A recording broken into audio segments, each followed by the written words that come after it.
everyone, welcome to part 3 of the Calming Chakra Clearing Meditation series with your host here, Lori Lauritsen, holistic addiction therapist, mental health counselor, and yoga therapist. Here to teach you tools to help calm and transform anxious energy.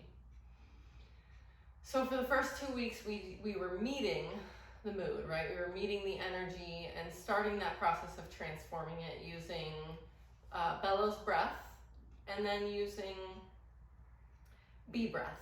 So those are the 2 breaths that we learned. And then from here we start going through each of the chakras, and we use calming sounds going through those chakras. Okay? So I'm not going to get into a big explanation of the chakras and all of those things. So feel free to follow and reach out to me for more information on that. But I did want to give you a little background as to why these particular parts of the practice and why they're calming for our anxious system.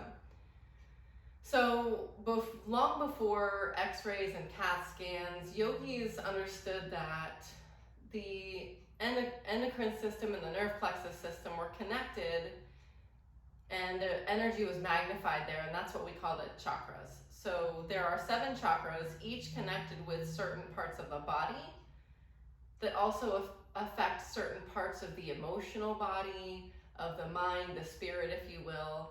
And there are different things that we look at in each of those places. And when those energy discs, as we call them, are out of whack, or that's my clinical term, by the way, out of whack, or they're not balanced, they can affect us in a lot of ways. So, and again, of course, we're using sound because sound can be very calming for the central nervous system. Think of if you listen to a certain song and it makes you feel more relaxed. The other piece of that is when you use sound, when you're breathing, it actually extends your breath. So if, for example, you're having a panic attack, it's more difficult to just take a deep breath.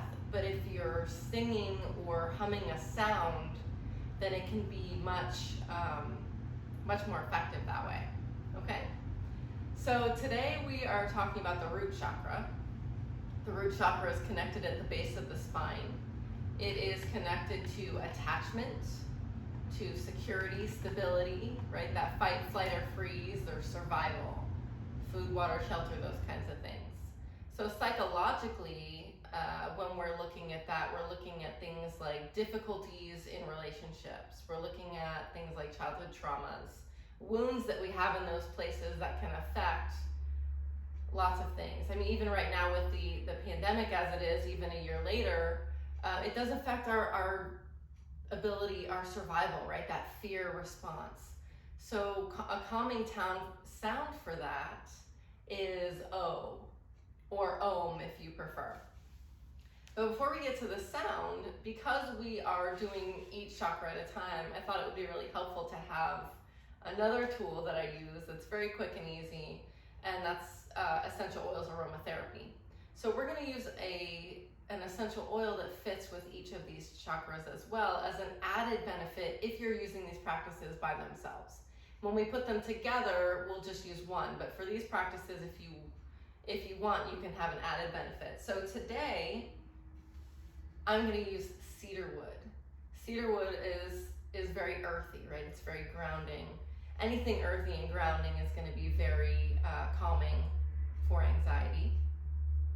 Specifically, the root chakra is connected to the earth. So anytime you're physically grounded to the earth with tree scents, that can be very helpful. So again, the way to use that is to just put a drop in your hand. And cedar wood's very thick, so it takes a second for it to come out. It's like a tree sap. Rub your hands together and take some deep breaths. So at least 3 to 5.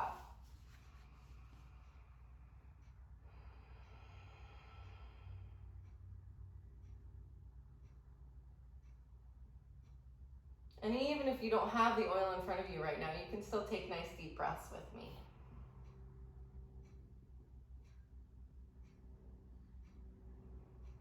Good. So anything we can do to calm that root chakra, we're going to do, right? So we've got the cedar wood, and then a mudra, or a hand gesture, also connects that energy to the root chakra. So having a hand gesture Anytime we're touching anything with the hands, we've got a lot of nerve centers there as well. So it just helps aid in that process. So we're going to use sound, we're going to use mudra, and of course breathing.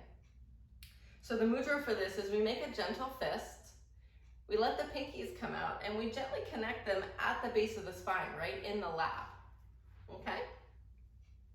And then we're going to make that sound together. So we're going to do 6 of those, but you can choose however many you would like to practice. Okay, and again, the sound is O. Okay, so take a nice deep inhale, soften the eyes, and on the exhale, O.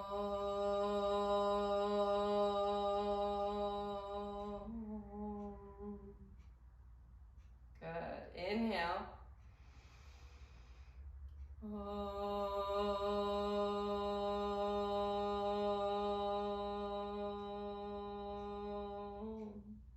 Letting all the breath out. Don't really worry about what you sound like.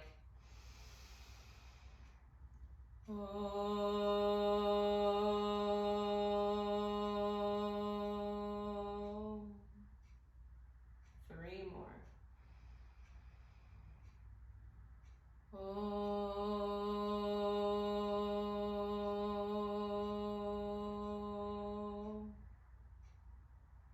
Inhale.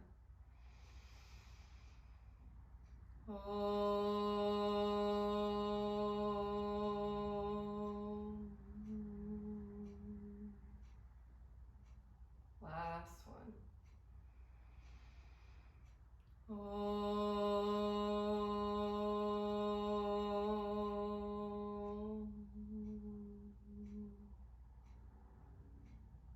Releasing the sound, releasing the mudra, hands down for a more grounding effect. Keeping the eyes soft. As you inhale to the crown of the head, and exhale down to the soles of the feet. Maybe you notice the release of the sound.